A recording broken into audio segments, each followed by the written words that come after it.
শেখ শাহজাহানের বাড়িতে তল্লাশি করতে গিয়ে সন্দেশখালীতে বাধার মুখে পড়ে ইডি, মাথা ফাটে এক অফিসারের। সেই প্রসঙ্গে মুখ খুললেন প্রদেশ কংগ্রেস সভাপতি অধীর চৌধুরী।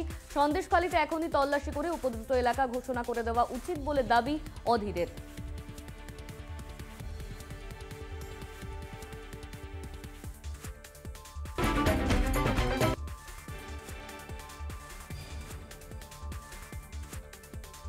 কিছু বলার নাই, এক্ষুনি সেই এলাকা উপদ্রুত ঘোষণা করে তল্লাশি চালানো, অ্যাকশন নেওয়া, সমস্ত কিছু করা উচিত বলে মনে করি। এবং সেই সমস্ত থানার যারা অফিসার তাদেরকেও গ্রেপ্তার করা দরকার বলে মনে করি। উপদ্রুত এলাকা ঘোষণা করুক, ডিস্টার্বড এরিয়া ঘোষণা করুক। রাজ্যপাল অনেক কথা বলে, বিচারক তারাও বলছে রাজ্যপালকে সেই এরিয়াকে ডিস্টার্বড এরিয়া ঘোষণা করে এখনই সেখানকার আইন শৃঙ্খলার রেস্টোর করা দরকার বলে মনে করি। খেজুরি আশা ভবনে টায়ার জ্বালিয়ে পথ অবরোধ বিজেপি কর্মী সমর্থকদের। কলাগেছিয়া গ্রাম পঞ্চায়েতের কামদেবনগরের বুথ সভাপতিকে আক্রান্তের প্রতিবাদে বিক্ষোভ অবরোধ করল বিজেপি। বিজেপির বুথ সভাপতির উপর আক্রমণের অভিযোগ তৃণমূলের বিরুদ্ধে। কামদেবনগর 133 নম্বর বুথের সভাপতি গৌতম পালের উপর মারধর ও আক্রমণের অভিযোগ এনেছে বিজেপি। এর আগে তাকে তৃণমূল কর্মীরা মারধর করে বলে অভিযোগ উঠেছে। খেজুরির হলুদবাড়ি অঞ্চলে তৃণমূলের জনসংযোগ কর্মসূচিতে জেলা সভাপতি পীযূষ কান্তি পণ্ডা বুথে বুথে জনসংযোগে কর্মীদের সক্রিয় করতে কর্মীদের পাশে থাকার বার্তা দিলেন তিনি। 24 লোকসভা ভোটকে সামনে রেখেই দলীয় এই কর্মসূচি নেওয়া হয়। খেজুরির বুথে বুথে কর্মীদের সঙ্গে জনসংযোগে নামলেন তৃণমূলের নেতৃত্ব ও কর্মী সমর্থকেরা। বেশ কিছুদিন আগে হলুদবাড়ি অঞ্চলে আক্রান্ত হয়েছিলেন তৃণমূলের কর্মী সমর্থকেরা। তাদের পাশে থাকার বার্তা নিয়ে তৃণমূল কংগ্রেসের জনসংযোগ কর্মসূচি ও বুথ স্তরের তৃণমূল কংগ্রেসের কর্মীদের সঙ্গে কথা বলেন কাঁথির সাংগঠনিক তৃণমূলের সভাপতি পীযূষ কান্তি পণ্ডা ও প্রাক্তন বিধায়ক রণজিৎ মণ্ডল সহ অন্যান্যরা।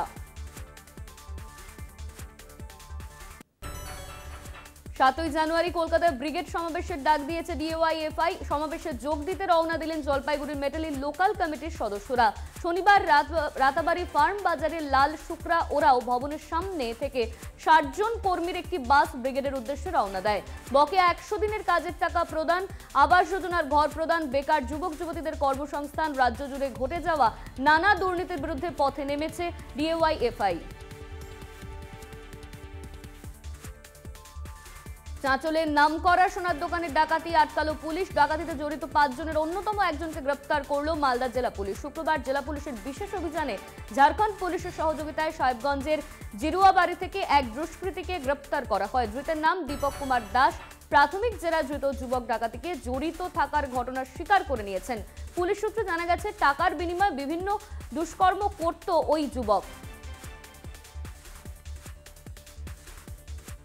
নয়নজুলি ভরাট করে অবৈধ নির্মাণের অভিযোগ বারুইপুরের রামনগর 2 নম্বর পঞ্চায়েতের ক্যানিং বারুইপুরের রাস্তায়। স্থানীয় সূত্রের খবর, ক্যানিং বারুইপুরের রাস্তার ধার বরাবর রয়েছে নয়নজুলি, তার পাশে রয়েছে বিস্তীর্ণ ফাঁকা জমি। সম্প্রতি সেই ফাঁকা জমির একটি অংশে নির্মাণ কাজ শুরু হয়েছে। মাটি ফেলে জমিটি উঁচু করার কাজ চলছে। প্রধান রাস্তা থেকে ওই জমিতে যাওয়ার জন্য মাঝে নয়নজুলির একটা অংশ মাটি ফেলে ভরাট করে ফেলা হয়েছে। নির্মাণ শেষ হলে মাটি তুলে ফেলার প্রতিশ্রুতি দিয়েছে ঠিকাদারি সংস্থা, যদিও তাতে ভরসা করতে পারছেন না স্থানীয়রা।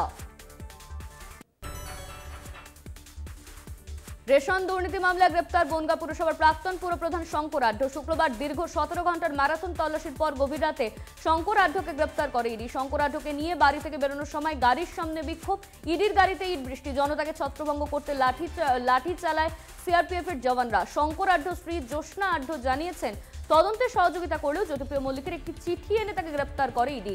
ঘটনায় চক্রান্তের অভিযোগ তুলেছেন তিনি।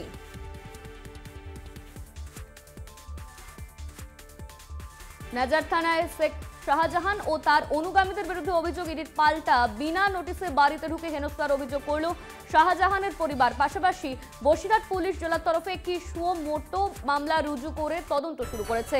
সন্দেশখালী কাণ্ডে মোট 3টি মামলা রুজু হয়েছে।